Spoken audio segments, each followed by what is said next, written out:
Hello, I'm Richard Jack Smith of Real Talk Movie Reviews. In 1987, composer Christopher Young worked on one of his biggest projects to date, Hellraiser. Although it's not really my cup of tea, I listened to the score and I was quite blown away, especially by the first 3 tracks, which trail a very gothic yet romantic line. I sometimes get frowned upon when I say to people in person that I've come across some very beautiful music in horror films. They often don't know quite what I mean. Well, if you listen to some of the melodies and ideas that crop up at the beginning of Hellraiser, you'll have a fairly good idea. These sit very well alongside Resurrection in Descent from The Core, which was also by Young, and also Drag Me to Hell, especially the main title for that score. Is it all clear sailing? Not quite.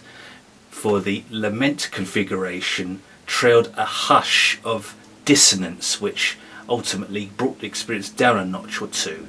The same could be said for the Cenobites.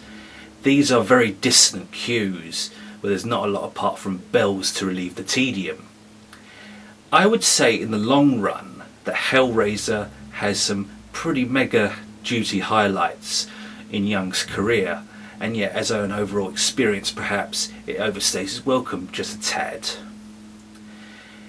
For his imagination and his breadth of feeling, Christopher Young is a fantastic composer, and while Hellraiser isn't quite his best work in terms of a career achievement, I think a strong case could be made for The Monkey King and Monkey King 2.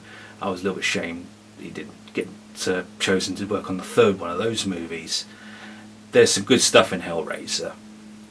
Now, how do the flaws, in other words the Cenobites and the lament configuration, how do they affect the overall rating?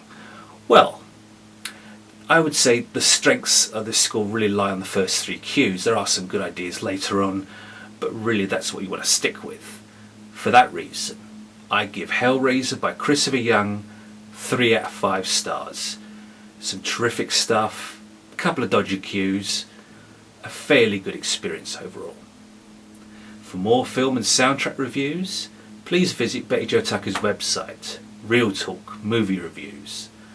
On Facebook you'll find my pages, Hip-Notic Movie Reviews and Hip-Notic Soundtrack Reviews.